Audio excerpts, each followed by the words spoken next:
તો હવે જૈનોલોજી 1 બુકમાં સૌથી પહેલા આપણે અનુક્રમણિકા જોઈએ છીએ, ઇન્ડેક્સ. તો આ ઇન્ડેક્સ થી પહેલા આપણે જોઈએ છીએ તો સમ્યક્ત્વનો પાયો આ ટોપિક બતાવેલું છે, બરાબર. તો આપણે એવું પ્રશ્ન થયું હશે ને કે આ પેજ અનુક્રમણિકાની આગળ, ઇન્ડેક્સની આગળ શા માટે રહેલો હશે? કારણ કે નોર્મલી ઇન્ડેક્સની પાછળથી જ બધા ટોપિક સ્ટાર્ટ થાય ને, તો અહીંયા આવું કેમ? તો હવે એમાં રહસ્ય શું છે? રહસ્ય એ છે કે સમ્યક્ત્વ વિના જે પણ ભણેલું જ્ઞાન હોય ને, તો તેને સમ્યક જ્ઞાન જ નહીં કહેવાય. એટલે અહીંયા સમ્યક્ત્વનું મહત્વ બતાવવામાં આવેલું છે કે સમ્યક્ત્વ વિનાનું જે પણ જ્ઞાન, જે પણ સમ્યક જ્ઞાનના જે પણ ટોપિક્સ છે આગળના, તો સમ્યક્ત્વ વિના જે પણ ભણશું ને જ્ઞાન, તો તેને સમ્યક જ્ઞાન જ નહીં કહેવાય, પણ તેને શું કહેવાય? અજ્ઞાન જ કહેવાશે, જે આપણને તારનારું આગળ બનશે નહીં.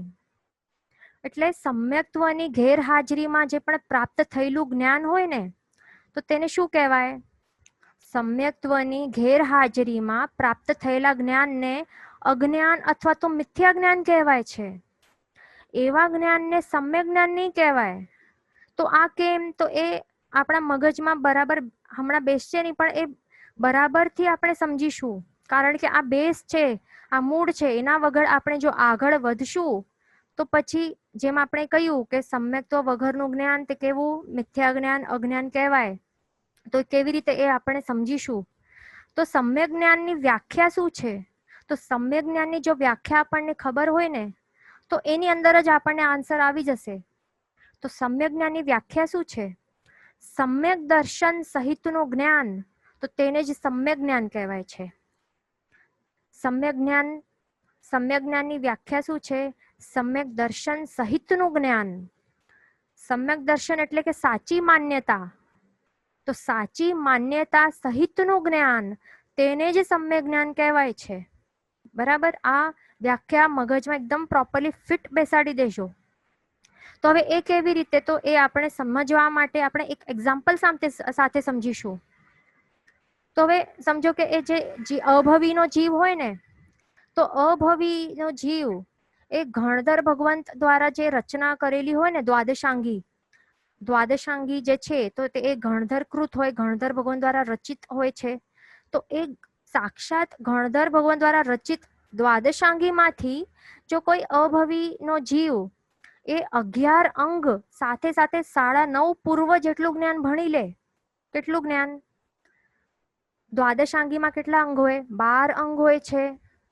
તો 12 અંગમાંથી 11 અંગ પ્લસ 9.5 પૂર્વ જેટલું જ્ઞાન, આટલું વિશાળ જ્ઞાન જો એ ભણી લે અભવીનો જીવ, છતાં પણ એની પાસે સમ્યક્ત્વની હાજરી ન હોય, તો પછી તે જ્ઞાનને પણ સમ્યક જ્ઞાન નહીં કહેવાય, પણ તેને શું કહેવાય?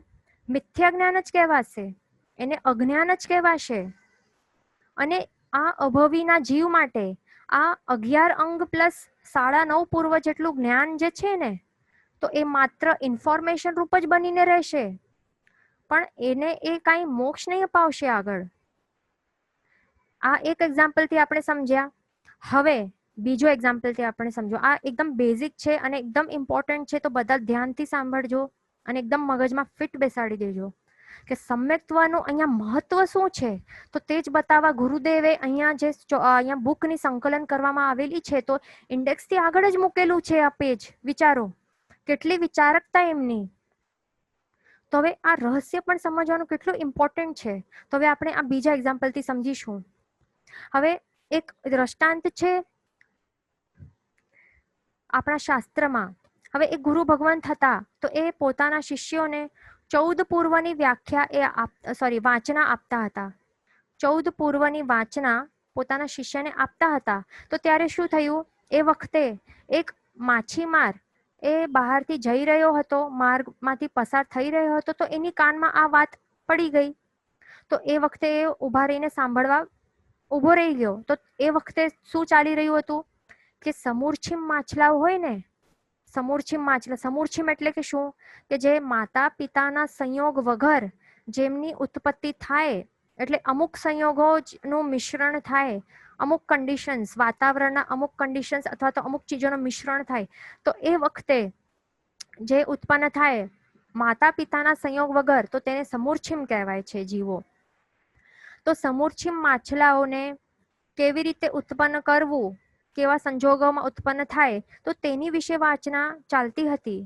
તો ત્યારે આ માછીમારે બરાબરથી એ ઉભા રહીને સાંભળી દીધું અને પછી એને શું કર્યું, એના જ અનુરૂપે એને શું કર્યું, એવી એવી વસ્તુઓનો સંજોગ કર્યો, મિશ્રણ કર્યો જેનાથી ઘણી બધી માછલીઓ ઉત્પન્ન થઈ ગઈ અને એનું પાછળ આટલા બધા પંચેન્દ્રિય સમૂર્છિમ માછલાઓની એણે હિંસા કરી અને એનો ધંધો ધમધોકાર ચાલી પડ્યું.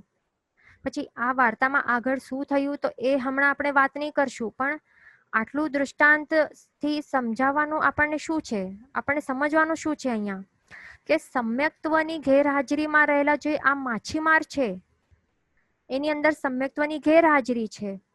તો આ સમ્યક્ત્વની ગેરહાજરીમાં રહેલા આ માછીમારે શું ગ્રહણ કર્યું, જે 14 પૂર્વની વાચના એટલે કે સાક્ષાત તીર્થંકર ભગવંતો દ્વારા જે રચિત જ્ઞાન હતો તો એને જ એને સાંભળ્યો ને એને જ એને ગ્રહણ કર્યો.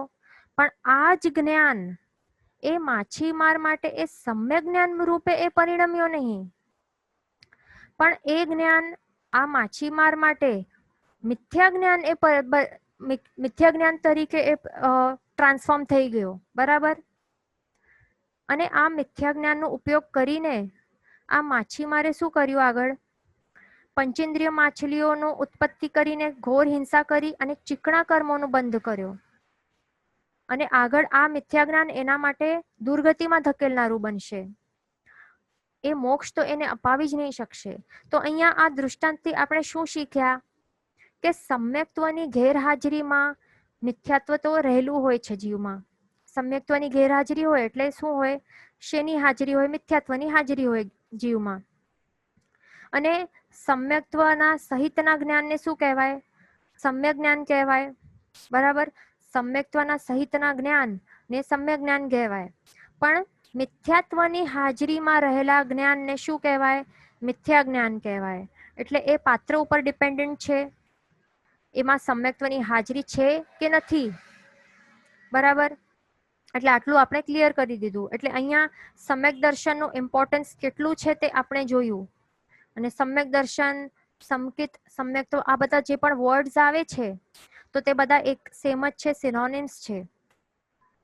અને અહીંયા એટલે જ અહીંયા આપણે આ બુકમાં પણ ગુરુ ભગવંતોએ આપણને સમ્યક્ત્વનું મહત્વ દર્શાવવા માટે જ આ સમ્યક્ત્વના વિષયને બીજા બધા જ સમ્યક જ્ઞાનના ટોપિક્સથી આગળ પહેલા સૌથી આગળ મૂક્યું છે.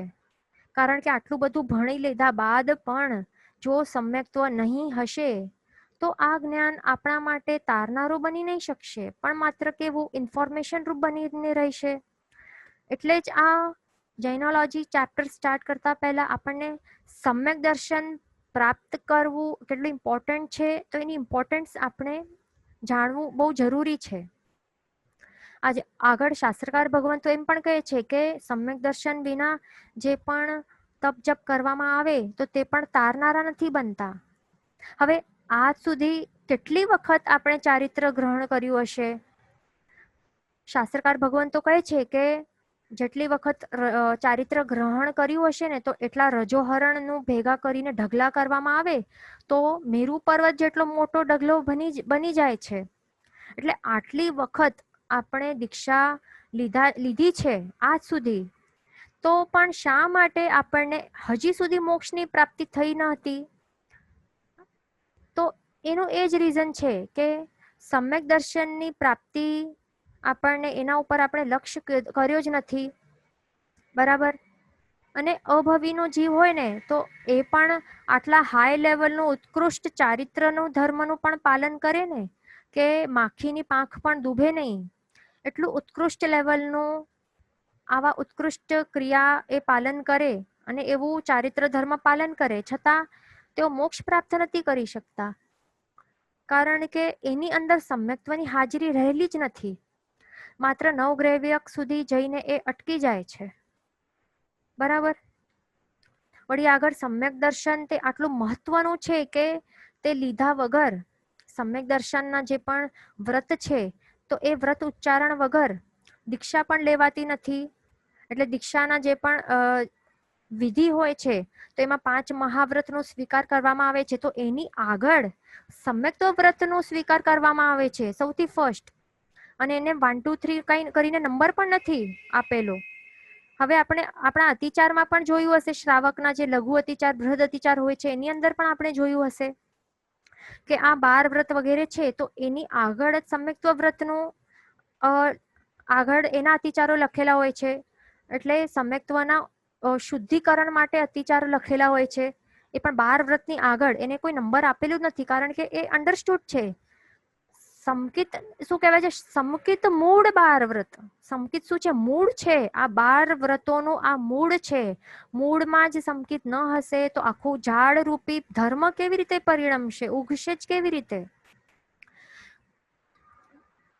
તો એવી જ રીતે પંચમહાવ્રતમાં પણ પહેલા સમ્યક્ત્વ વ્રત લેવામાં આવે છે. એટલે સમ્યક્ત્વ સહિતના 5 મહાવ્રત એવી રીતે હોય છે. માત્ર 5 વ્રત કઈ મહત્વના નથી, પણ સમ્યક્ત્વ એ મૂળમાં હોવું જરૂરી છે. બરાબર? તો એ આપણે સમજ્યું. હવે શાસ્ત્રકાર ભગવાન તો એમ પણ કહે છે કે આપણે આ સુધી જેટલા પણ ભવો કર્યા છે તો એ બધા ભવો કેવા કહેવાય? નિરર્થક કહેવાય છે. એ ગણતરીમાં જ લેવાતા નથી. પણ સમ્યક દર્શન એક વખત સ્પર્શી જાય છે એની પાછળ જ આપણે ભવોની ગણતરી સ્ટાર્ટ થઈ શકે છે. એટલે સમ્યક દર્શન એક વખત સ્પર્શી જાય એની પાછળ જ આપણા ભવોની ગણતરી સ્ટાર્ટ થાય છે. એના પછી જ એ કાઉન્ટ થાય છે. એટલે એનું મિનિંગ સમજો કે આગળ જેટલા પણ ભવો કર્યા સમ્યક્ત્વની ગેરહાજરીમાં તો એ બધું યુઝલેસ છે, નિરર્થક થયું આપણું ભમવાનું. એટલે કેટલું ઇમ્પોર્ટન્ટ હશે. આપણે નયસારનું પણ મહાવીર સ્વામી ભગવાનનું જે જીવ હતું નયસાર, તો નયસાર એ ભવ પામ્યા એનાથી પહેલા કેટલા ભવો કર્યા હશે એનું કઈ ગણતરી કઈ બુકમાં છે? કઈ મળ્યું છે ક્યાં પણ?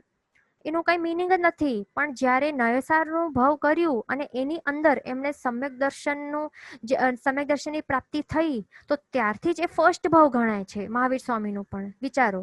એટલે પ્રભુનું પણ એ ફર્સ્ટ ભાવ ત્યારથી ગણાય છે જ્યારથી સમ્યક દર્શનની પ્રાપ્તિ થાય છે. તો તે એ આપણા બધા માટે એપ્લિકેબલ બને છે. અને જ્યારે એ એક વખત પણ સમ્યક દર્શન આપણને સ્પર્શી જાય એના પછી આપણો કેટલા ભવોની એટલે ભવ કેટલા બાકી રહે? માત્ર અર્ધ પૂતગલ પરાવર્તન કાળ જ બાકી રહે છે ભમવાનો. એ મેક્સિમમ છે. પણ મિનિમમ આપણા ઉપર છે, આપણા પુરુષાર્થ ઉપર છે. જે સમ્યક્ત્વના જે લક્ષણો હોય છે તો તે આપણામાં જો પ્રગટી જાય, જે સમ્યક્ત્વના જે 5 લક્ષણ છે વગેરે જે પણ છે, તો આગળ આપણે પુરુષાર્થ કરતા કરતા જો આપણે પુરુષાર્થની ઉપર ડિપેન્ડન્ટ છે કે આપણે કેટલા મિનિમમ ભાવમાં આપણે મોક્ષ પ્રાપ્ત કરી શકીએ છીએ. તે આખો ને આખો આપણા પુરુષાર્થ ઉપર ડિપેન્ડન્ટ છે. એટલે મેક્સિમમ ભમવાનો ટાઈમ કેટલું બાકી રહે જીવનું? અર્ધ પૂતગલ પરાવર્તન કાળ. પછી આગળ ઓછા ભાવ કેટલા છે તો એ આપણા હાથમાં છે. એટલે આપણા પુરુષાર્થ ઉપર છે પછી. બરાબર? એટલે આગળ જેટલો પણ ધર્મ સમ્યક દર્શનની ગેરહાજરીમાં જેટલો પણ ધર્મ કર્યો તે બધો એક અપેક્ષા અધર્મ જ કહેવાય. કારણ કે એ સમ્યક્ત્વની હાજરીમાં નથી કરેલું. એટલે દાન, શીલ, તપ, ભાવ બધું ઉત્કૃષ્ટ રીતે પણ જો કરે તો ઉત્કૃષ્ટ દાન, શીલ, તપ, ભાવ પણ જો કરે તો પણ એ મોક્ષ પ્રાપ્ત નથી કરી શકતો. કારણ કે ધર્મરૂપી જે વૃક્ષ છે તો એનું મૂળ જ છે સમ્યક્ત્વ.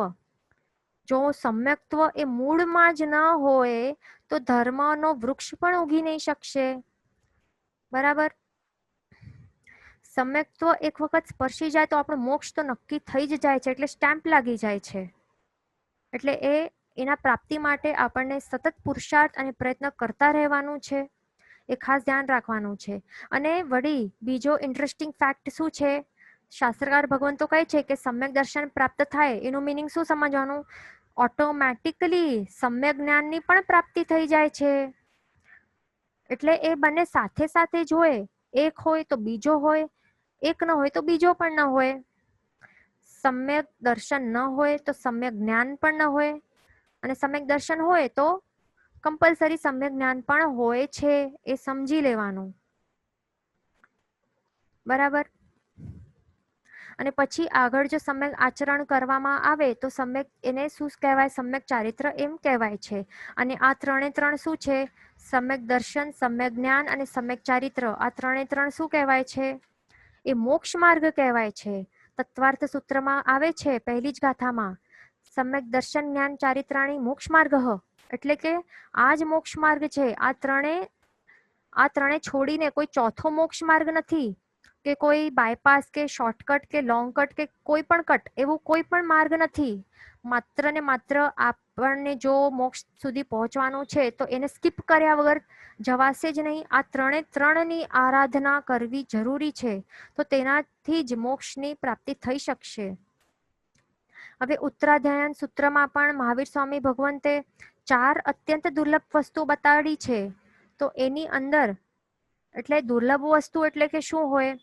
કે જે ઇઝીલી પ્રાપ્ત આપણે નહીં કરી શકીએ. બરાબર, ઇઝીલી આપણે પ્રાપ્ત નહીં કરી શકીએ ને દુર્લભ વસ્તુ કહેવાય.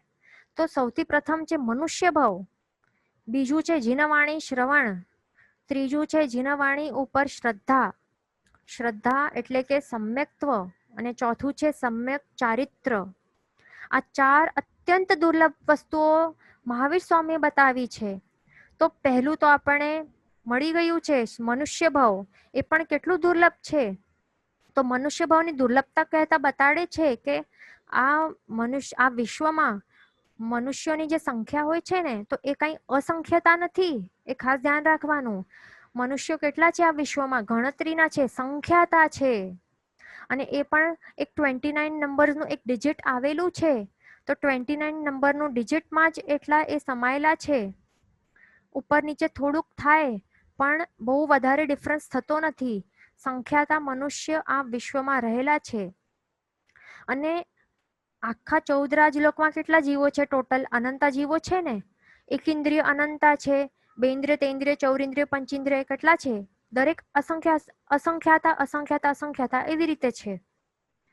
એટલે આટલા બધા જીવો, અનંતા જીવો ટોટલ મળીને આ મનુષ્ય ભાવ પ્રાપ્ત કરવા માટે બધા જ જહેમત ઉઠાવી રહેલા છે, પુરુષાર્થ કરી રહેલા છે, અકામ સકામ નિર્જરા દ્વારા.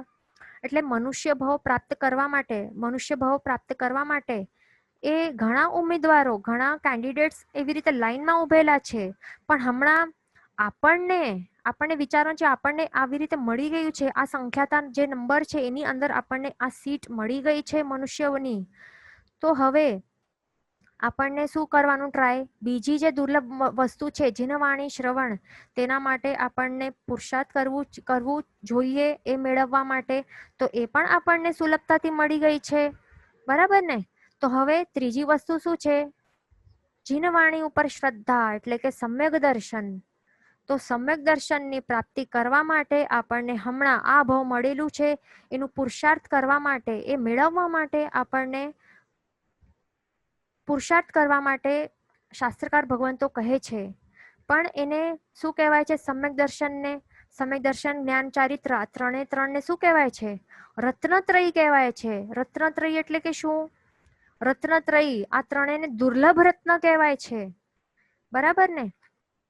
આ ત્રણે ત્રણને શાસ્ત્રકાર ભગવંતો શું કહે છે? દુર્લભ રત્ન, કે જલ્દીથી મળી નથી શકતા. તો હા, અહીંયા આપણે એક ચીજ જોયું હશે, અહીંયા કોઈનું ક્વેશ્ચન નહીં આવ્યું, પણ હું કહી દઉં કે અહીંયા સમ્યક દર્શન છે અને સમ્યક ચારિત્ર છે, પણ સમ્યક જ્ઞાન તરીકે કોઈ અહીંયા દુર્લભ વસ્તુમાં એનું નંબર નથી આવેલું. તો એ શા માટે? કારણ કે પહેલા જ આપણે જોયું કે સમ્યક દર્શન હોય તો સમ્યક જ્ઞાન પણ ઓટોમેટિકલી સાથે સાથે હોય જ છે. બરાબર? અને સમ્યક દર્શન ન હોય તો સમ્યક જ્ઞાન પણ ન હોય. એટલે સમ્યક દર્શન અહીંયા લખેલું છે તો જ્ઞાન પણ છે, એ સમજી લેવાનું. એટલા માટે એને અલગ પોઈન્ટ અહીંયા બતાવેલું નથી. બરાબર? તો આપણે વાત કરતા હતા કે આપણને શું મેળવવા માટે પ્રયત્ન કરવું જોઈએ? સમ્યક દર્શન પ્રાપ્ત કરવા માટે આપણને પુરુષાર્થ કરવું જોઈએ. પણ એને શું કહેવાય છે? દુર્લભ રત્ન કહેવાય છે, દુર્લભ વસ્તુ કહેવાય છે. તો હવે આ રત્ન શું છે? આ સમ્યક દર્શનને, સમ્યકત્વને દુર્લભ રત્ન શા માટે કહેલું છે? આ એવું શું છે? રત્ન એટલે શું છે? ત્યાં કંઈક છુપાયેલું છે આ જગ્યા, કઈક જગ્યામાં, આ વિશ્વમાં. એની પ્રાપ્તિ ક્યાંથી થઈ શકશે? તો એ કોઈ પૃથ્વી કાયમાં રત્ન નથી, પણ એ શું છે? સમ્યક દર્શન શું છે? એ કોઈ પૃથ્વી કાયમાં રત્ન છે? કંઈક છુપાયેલું છે, ટ્રેઝર હન્ટ કરીને આપણને ફાઇન્ડ આઉટ કરવાનું છે? તો એ નથી, કઈ જગ્યાએ એ છુપાયેલો નથી. પણ સમ્યક દર્શન એ આપણા આત્માનું જ મોટામાં મોટું ગુણ છે. એ આપણી આત્માની અંદર જ રહેલું એક ગુણ છે. અને આ જે છે એ દરેક આત્મામાં રહેલું છે. પણ માત્ર શું છે કે આ મોટામાં મોટો જે ગુણ છે, સમ્યક દર્શન નામનો ગુણ, તો એ ભયંકરમાં જે ભયંકર કર્મ છે, તો એનું નામ શું છે? મોહનીય કર્મ. તો મોહનીય કર્મથી એ ઢંકાયેલો છે. મોહનીય કર્મના ભેદ છે દર્શન મોહનીય કર્મ, બરાબર. અને વળી એના આગળ ભેદ છે મિથ્યાત્વ મોહનીય કર્મ, સંકિત મોહનીય કર્મ અને મિશ્ર મોહનીય કર્મ. એવી રીતે એના ભેદ હોય છે. તો આ જે દર્શન મોહનીય કર્મ છે ને, તો એ આપણા સમ્યક દર્શન નામના ગુણને એ મલિન કરે છે, અશુદ્ધ બનાવે છે.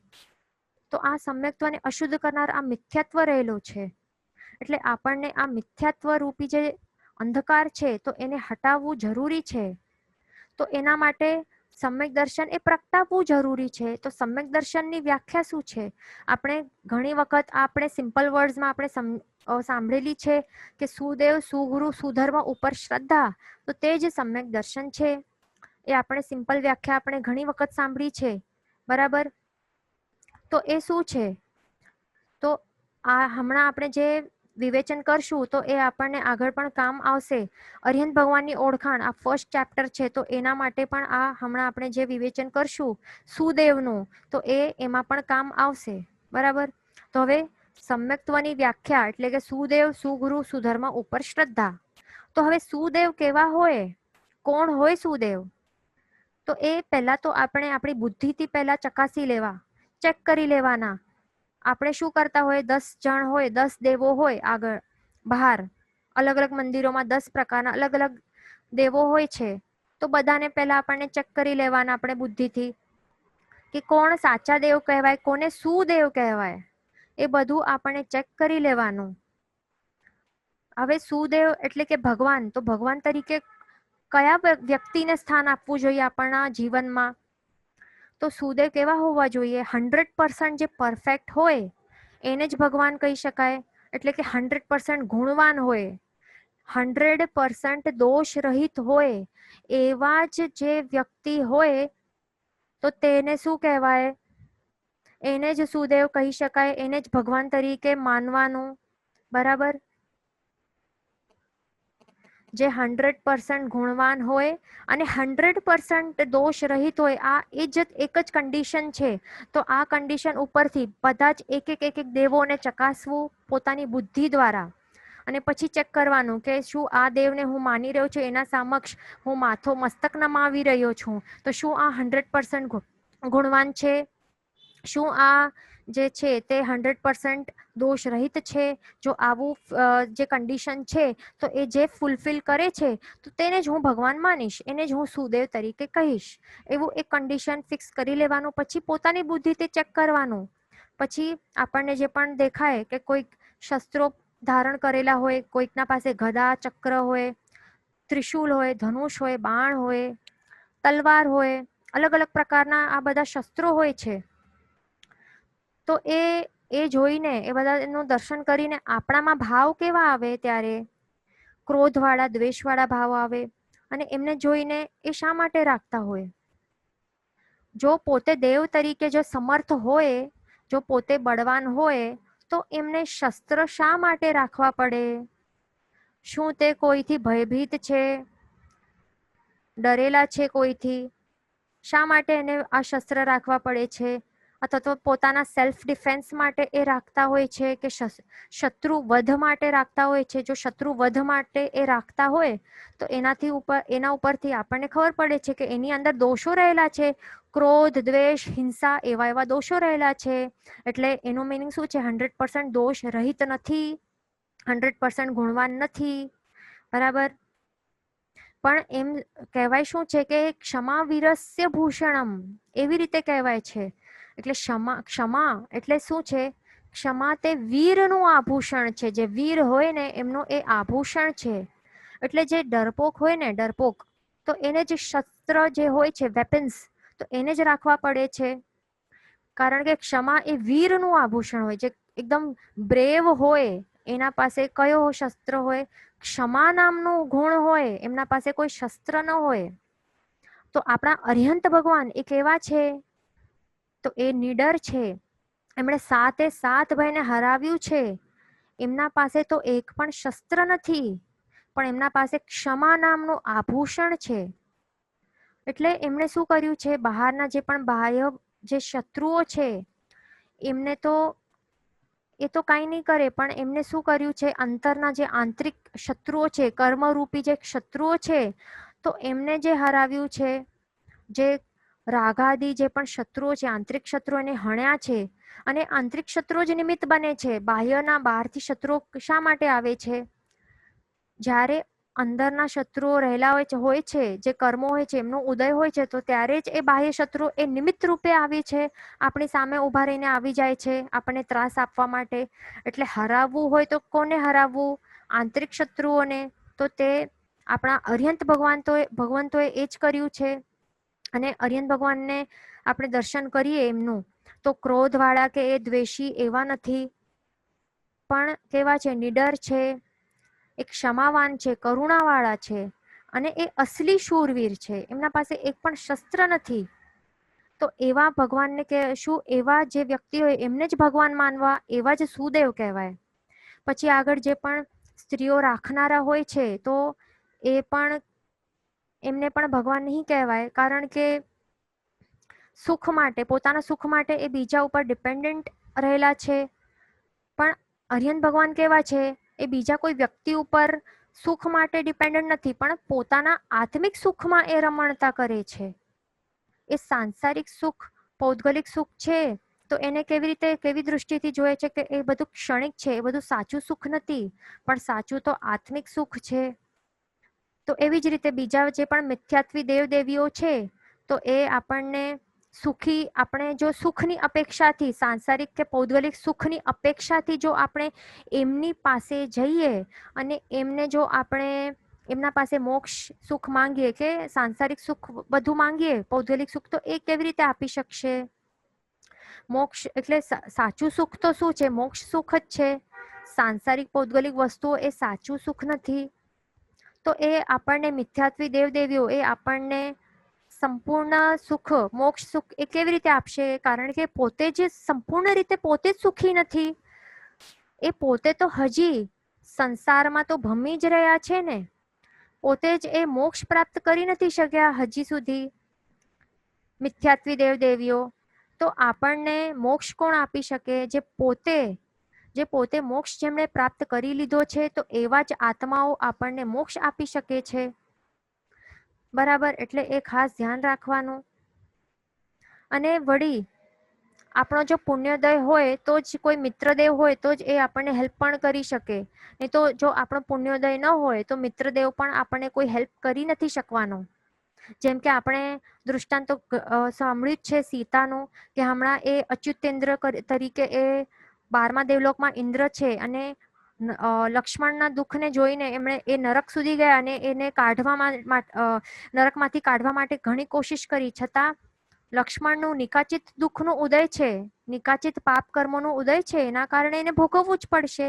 એટલે ઇન્દ્ર જેવા ઇન્દ્ર, 12મા દેવલોકના ઇન્દ્ર પણ કાંઈ, એ મિત્રદેવ એ પણ કાંઈ હેલ્પ નથી કરી શકવાના. એટલે તો પછી જે રહેલા છે અહીંયા સંસારમાં ભમી રહેલા છે કોઈ પણ દેવ પ્રકાર, અને વળી આ અચ્યુતેન્દ્ર કેવા છે? સંકિત દેવ છે. બરાબર? એ પણ હેલ્પ નથી કરી શક્યા લક્ષ્મણને. તો પછી આપણે મિથ્યાત્વી દેવદેવી પાસે જઈએ, મસ્તક નમાવીએ, તો પછી શું આપણને એ સાંસારિક સુખ પણ, નાના સાંસારિક સુખ પણ આપી શકશે? એ ઘણું વિચારવાનું આ પોઈન્ટ છે કે એ લોકો સાંસારિક પૌદ્ગલિક તુચ્છ સુખો પણ આપણને આપી નહીં શકવાના. આપણો પુણ્યોદય હશે ને પોતાનું, તો જ આપણને પ્રાપ્ત થવાની છે વસ્તુઓ, નહીં તો કાંઈ નથી. બરાબર? એમના સામે મસ્તક નમાડીને એમને દેવ કે ભગવાન માનીને આપણે પોતે જ મિથ્યાત્વથી ભારી થઈ રહ્યા છીએ. મિથ્યાત્વ એટલે સંકિત જે રત્ન છે, જે ખીલવવાનું છે, પ્રગટ કરવાનું છે, તે જ એના ઉપર જ આપણને હજી વધારે મિથ્યાત્વના આવરણોથી એને હજી ઢાંકી રહ્યા છીએ અને મોક્ષથી હજી દૂર આપણે વિપરીત દિશામાં જઈ રહ્યા છીએ. એટલે એ ખાસ આ બેઝિક છે. સુદેવ સુગુરુ સુધર્મ ઉપર શ્રદ્ધા એ આપણે શા માટે લીધું છે? અરિહંત ભગવાનની ઓળખાણ કરવા માટે કે સુદેવ કેવા હોવા જોઈએ. પહેલા આપણે આ બધું બીજું સ્ટોપ કરશું, મિથ્યાત્વના આચરણો સ્ટોપ કરશું, તો જ પછી આપણે સમ્યક્તો તરફ વળી શકશું ને. તો જ આપણને અરિહંત ભગવાનની સાચી ઓળખાણ થશે. બીજા જે પણ છે તો એને હટાવીને આપણે માત્ર એકને આપણને પકડી રાખવાનું છે ભગવાન તરીકે, એકને એકની આગળ આપણે મસ્તક નમાવવાનું છે. એકની પાસે જ આપણને 100% સમર્પણ ભાવ બતાડવાનું છે. અહીંયા એક ક્વેશ્ચન આવેલું છે કે તો પછી કોઈ પણ મોટા વિધાનમાં દેવોનું આહ્વાન કેમ કરાય છે? તો અહીંયા એક સરસ ક્વેશ્ચન છે. હમણાં આપણે શેની વાત કરી રહ્યા છીએ? હમણાં આપણે ભગવાનની વાત કરી રહ્યા છીએ. ભગવાન એટલે કે મોક્ષ આપનાર કોણ છે? તો એને જ આપણે ભગવાન કહેવાના, એટલે એને જ આપણે ભગવાન કહી શકીએ છીએ. એને જ આપણે સુદેવ કહી શકીએ છીએ. પણ બીજા જે છે એટલે સુદેવ સુગુરુ સુધર્મમાં આપણને સુદેવ તરીકે કોને સ્થાપના એટલે કોને આપણા હૃદયમાં બિરાજમાન કરવાનું છે, તો તે આપણે જોઈ રહ્યા છીએ. પણ અહીંયા જે વિધાનો છે, જે અનુષ્ઠાનો છે, તો એની અંદર જે પણ દેવોને આહ્વાન કરવામાં આવેલા છે, તો તે દેવ કોણ છે? તો એ સમ્યક્ત્વી દેવ છે. પણ એમની આગળ પણ આપણે મોક્ષ નથી માંગતા. એ આપણને સહાય કરે છે. જે પણ એમનું કર્તવ્ય શું છે? આજે સંકિત દેવો હોય છે ને, જે પણ સંકિત દેવો હોય છે, જે પણ અહીંયા દેરાસરની અંદર જેમની પણ પ્રતિષ્ઠા કરવામાં આવેલી છે, જે પણ યક્ષ હોય છે, શાસન દેવી દેવતાઓ હોય છે, સરસ્વતી દેવી હોય છે, જે પણ દેવી દેવતા હોય છે, તે કોણ હોય છે? તેમને ભગવાન નથી માનવાનું, પણ એ કોણ હોય છે? એ સંકિત દેવો હોય છે. બરાબર. અને એ સંકિત દેવો એમના ભાવ કેવા હોય છે? એ આપણા સાધર્મિક કહેવાય છે, આપણા લેવલના કહેવાય છે. એમની સામે આપણને નમો જીણાનામ નથી કહેવાનું, કારણ કે એ સમાન ધર્મ પાળનારા આપણા લેવલના સાધર્મિક છે. એમને આપણને પ્રણામ કહેવાનું છે. આપણે જેમ એકબીજાને પ્રણામ કહીએ ને સાધર્મિકોને, એવી રીતે એમને પણ પ્રણામ કહેવાનું છે. એમના મસ્તક ઉપર એમ અંગૂઠાથી તિલક લગાડવાનું છે. પણ એમની ભગવાનની જેમ પૂજા નથી કરવાની, નમો જીણાનામ નથી કહેવાનું. એમના સમક્ષ આપણને મોક્ષની માંગણી નથી કરવાની. પણ એ લોકો શું કરે છે? મોક્ષ માર્ગમાં જો વિઘ્ન નડે તો એમાં સહાયતા કરે છે. તો એ એમનું કર્તવ્ય હોય છે, કારણ કે એમની ભક્તિ એવી ઉચ્ચ લેવલની હોય છે. આજે શાસન દેવદેવીઓ જે પણ સંકિત દેવદેવીઓ હોય છે, તો એમને જે લેવલ હોય છે, ભક્તિનું લેવલ, ઉત્કૃષ્ટ ભક્તિનું લેવલ હોય છે. એટલે એ ભગવાનના પરમ દાસ હોય છે. અને ભગવાનને જે પણ સ્વામી માનનાર છે આપણા જેવા, તો એમનો પણ એ સહાય કરે છે, પણ સાધર્મિક તરીકે. બરાબર. એટલે એમાં એ ખાસ ધ્યાન રાખવાનું. એમના સમક્ષ પણ આપણને મોક્ષની માંગણી નહીં કરાય. બરાબર. એટલે એ માત્ર સહાયક બની શકે છે આપણા. પછી એક ક્વેશ્ચન આવ્યું છે, કુળદેવીને માનીએ છીએ તો તેનું શું માનવું? તો હવે કુળદેવ દેવીની વાત અહીંયા આવેલી છે, તો આપણને સમજવાનું છે કે જો આપણામાં સત્વ હોય તો પછી નહીં માનવાનું. પણ જો કરવું પડતું હોય વ્યવહારમાં, જો કરવું પડતું હોય તો પછી કેવી રીતે કરવાનું? માત્ર વડીલ તરીકે એમને માનવાનું. પણ મોક્ષ આપશે એ આપણને તારનારા છે, એવી બુદ્ધિ રાખીને એમની પાસે નહીં જવાય. એટલે કે આ કુળદેવ દેવી છે, એમને આપણને રિસ્પેક્ટ આપવાનું. બરાબર. વડીલ તરીકે રિસ્પેક્ટ આપવાનું. જો સત્વ ન હોય તો વ્યવહાર કરવું પડે તો એવી રીતે રિસ્પેક્ટ આપવાનું વડીલ તરીકે, પણ એમને ભગવાન તરીકે આપણને નમવાનું નહીં. એ ધ્યાન રાખવાનું. પછી આગળ આપણે એ જોઈ લીધું. એટલે આપણું કન્ડિશન એક જ છે, એ ફૂલફિલ થવું જોઈએ કે જે 100% ગુણવાન હોય અને 100% દોષ રહિત હોય. એવી રીતે બિલકુલ નહીં ચાલે કે એમાં 99% જેમ દૂધ હોય ને, દૂધ હોય તો દૂધની અંદર જો ઝેરનું એક ટપકું પણ ડ્રોપ નાખી દઈએ તો શું આપણે પી લઈએ? તો ત્યારે ચાલે? ચલાવી લઈએ આપણે? તો ત્યારે આપણે નહીં ચલાવીએ ને. એમાં 99% દૂધ છે, માત્ર 1% ઝેર છે, છતાં આખો દૂધ જ ઝેરી કહેવાય ને. તો તેવી જ રીતે થોડુંક પણ જેમાં દોષ હોય, 99 જો આપણે લાગે કે 80-90 ગુણ છે પણ 10% કે એક જ અવગુણ છે, એક જ દોષ છે, તો ચાલશે. તો ચલાવી નહીં લેવાનું. દૂધ પણ ઝેરી દૂધ, આપણે આખા દૂધને ઝેરી કહીએ છીએ ત્યારે આપણે પી નથી લેતા. તો અહીંયા પણ આપણને ધ્યાન રાખવાનું કે આપણા અરિહંત ભગવાન જેવા બીજા કોઈ નથી જે 100% ગુણવાળા હોય અને જે 100% દોષ રહિત હોય, તેમને જ આપણને ભગવાન તરીકે અને મોક્ષ આપનાર તરીકે આપણને માનવાના છે. કારણ કે ભગવાન 100% ગુણવાળા છે અને વિતરાગી છે. અને 100% જે વિતરાગી અવસ્થા છે ને, તો તે જ પૂજ્ય હોય છે. રાગ દ્વેષ જેવા દોષો વાળી જે અવસ્થાઓ હોય છે તો તે બિલકુલ પૂજ્ય ન હોય.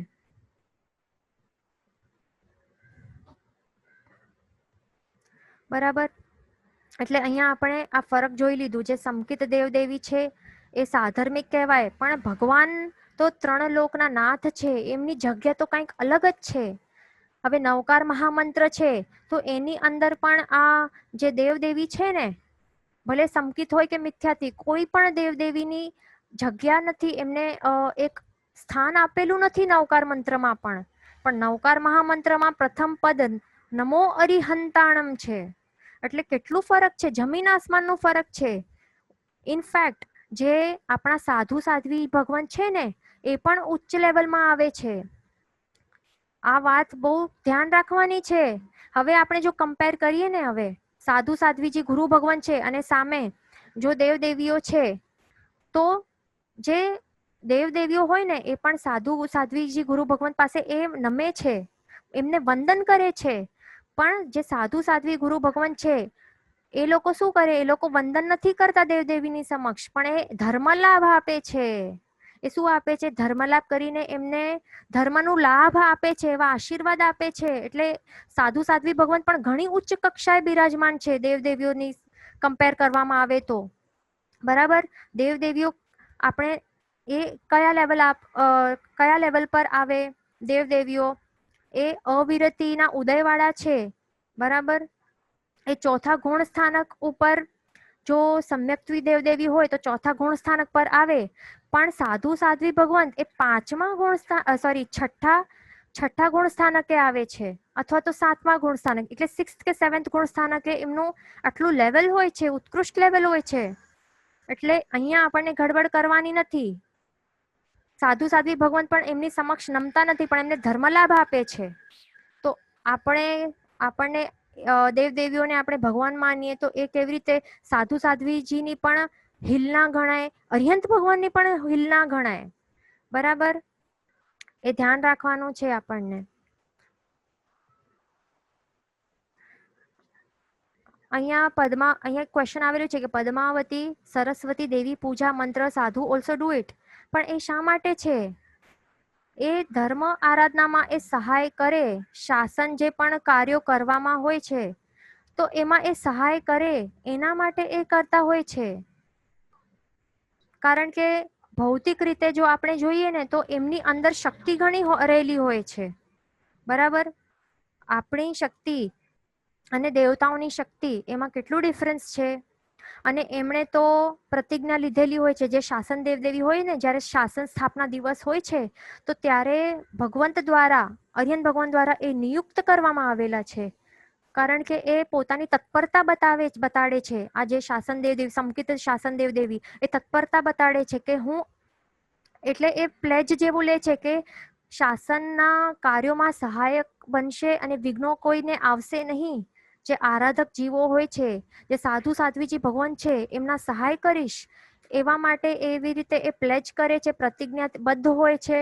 એટલા માટે એમનું જે આચાર્ય ભગવંત હોય છે એમને એ જાપ વગેરે કરે છે, સો દેટ જે પણ શાસનના જે કાર્યો હોય છે, ચતુર્વિધ સંઘ ઉપર પણ જો કોઈ એવો આફત આવી જાય, ઉપદ્રવો આવી જતા હોય છે તો ત્યારે એમની મદદ લેવાય છે. બરાબર. પણ એમને ડિફરન્સ શું છે? તારક બુદ્ધિથી એટલે મોક્ષ આપનારા છે એવી રીતે નતમસ્તક થવાનું નથી, વંદન નથી કરવાનું, એમને ભગવાન નથી માનવાનું, પણ શું માનવાનું છે?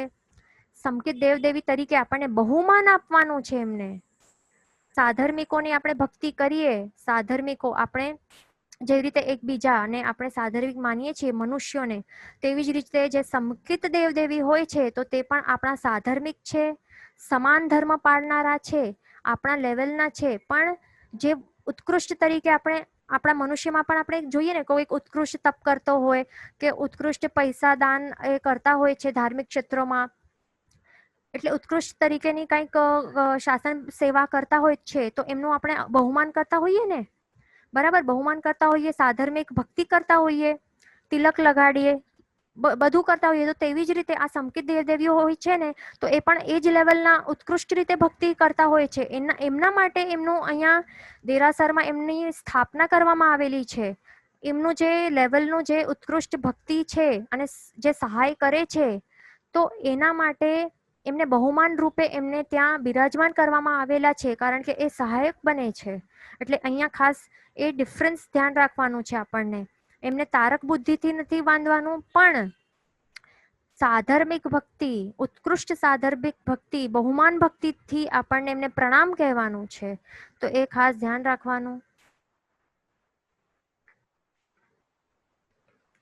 પછી આપણે આગળ એ જોઈએ કે એ જોતા હતા કે જે પણ 100% વિતરાગી અવસ્થા હોય છે તો તે જ પૂજ્ય હોય છે, પણ જે રાગ દ્વેષ દોષોવાળી જે અવસ્થા હોય છે તો તે બિલકુલ પૂજ્ય નથી બનતી.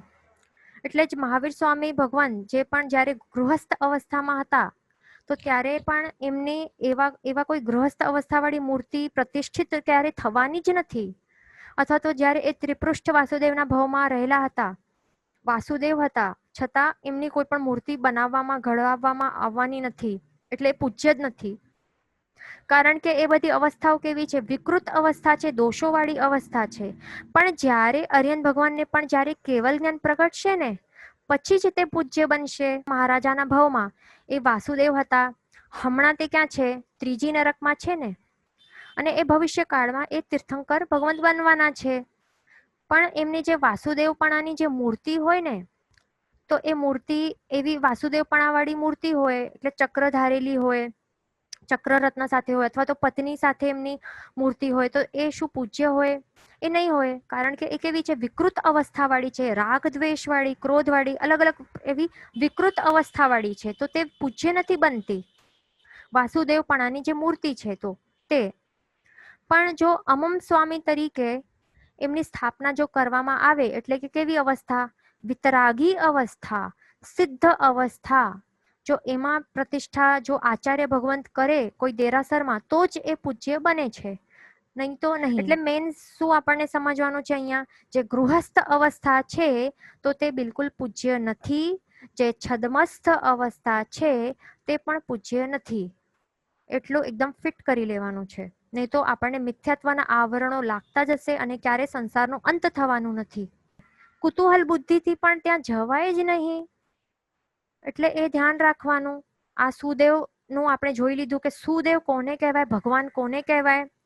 પછી આપણે જોઈએ કે સુગુરુ એટલે કે શું?